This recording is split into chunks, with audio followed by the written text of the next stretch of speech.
भाद्रपद मास कृष्ण पक्ष में पड़ने वाली छठ को हल षष्ठी, हर छठ तथा ललही छठ के नाम से जाना जाता है।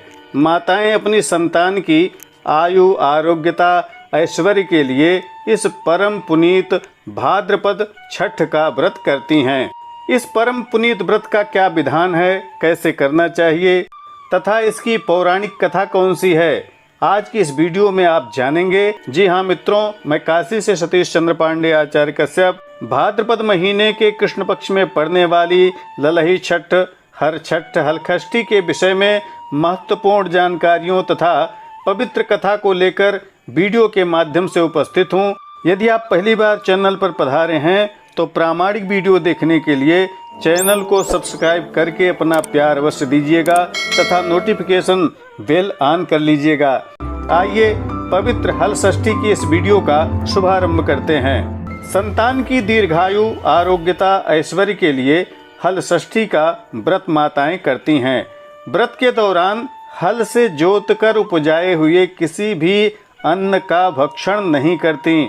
इस दिन आहार के रूप में तालाब में स्वतः से उगने वाले साग, जिसे करेमुआ कहते हैं, उसका भक्षण तथा तालाब के किनारे ही स्वतः उगने वाले पसही चावल, जिसे पसाढ़ी अथवा तिन्नी का चावल भी कहते हैं, इसी का भक्षण करके इस व्रत को संपन्न करती हैं। इस व्रत में गाय के दूध, दही आदि का प्रयोग वर्जित है। भैंस का दूध, दही तथा घी का उपयोग इस व्रत में किया जाता है। हल षष्ठी के दिन प्रातः काल स्नान आदि से निवृत्त होकर पूजन की सामग्री को तैयार कर लें।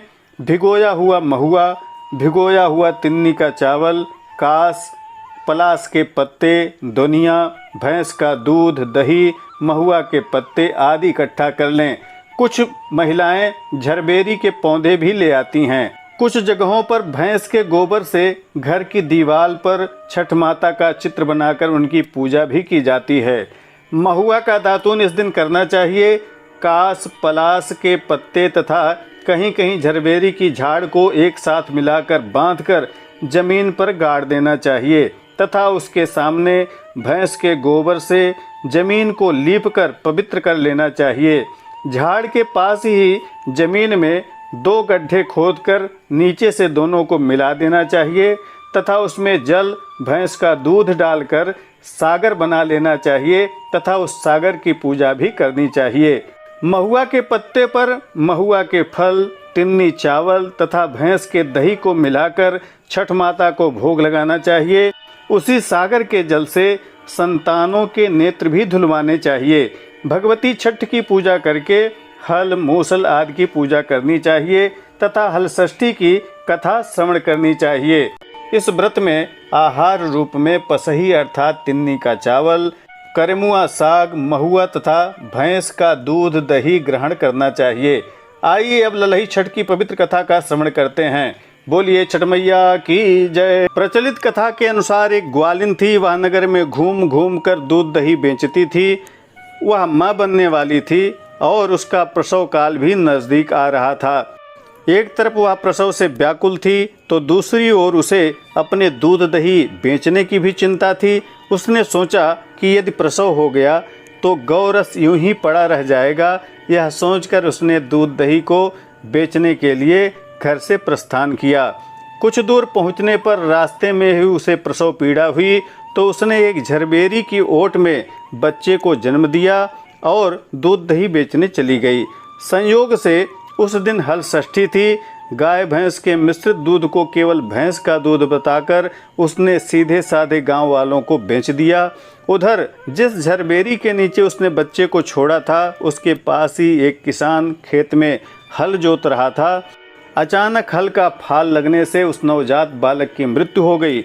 कुछ देर बाद जब ग्वालिन वापस आई तो बच्चे की ऐसी दशा देखकर रोने लगी और उसे यह समझते देर नहीं लगी कि उसने आज जो पाप किया है, जो गाय का दूध रहते हुए उसे भैंस का दूध बताकर उसने बेचा है, उसी का यह दंड उसे भगवान ने दिया है। उसने गांव के समस्त स्त्रियों का आद धर्म भ्रष्ट कर दिया, सबके हल षष्ठी का व्रत भंग कर दिया, जिसकी सजा उसे यह प्राप्त हुई है। दरअसल हल षष्ठी में गाय के दूध की चीज़ें मना होती हैं, अतः मुझे अब लौटकर सब बातें गांव वालों को बताकर प्रायश्चित करना चाहिए। जब वह दोबारा गली गली घूमकर रो रो कर अपनी गलती की क्षमा मांगने लगी, तब स्त्रियों ने उस पर रहम खाकर उसे क्षमा कर दिया और आशीर्वाद दिया। इसके बाद सभी स्त्रियों के साथ वह अपने पुत्र को देखने के लिए जब खेत में पहुंची तो हैरान रह गई। उसका पुत्र जीवित अवस्था में पड़ा हुआ था। तभी उसने स्वार्थ के लिए झूठ बोलने को ब्रह्म हत्या के समान समझा और कभी झूठ न बोलने का संकल्प लिया। संतान प्राप्ति तथा संतानों की दीर्घायु, आरोग्यता तथा ऐश्वर्य के लिए इस परम पुनीत व्रत को माताएं करती हैं। आशा है हलषष्ठी व्रत विधि एवं कथा की यह वीडियो आप सभी के लिए उपयोगी होगी। जरूरतमंदों को शेयर जरूर करिएगा। कमेंट में छठ मैया का जयकारा लगाना मत भूलिएगा। प्रामाणिक व्रत पर्व त्योहार, ज्योतिष, वास्तु तथा ग्रह बाधा निवारण संबंधी जानकारियों के लिए बने रहें हमारे साथ। नमस्कार। जय विश्वनाथ।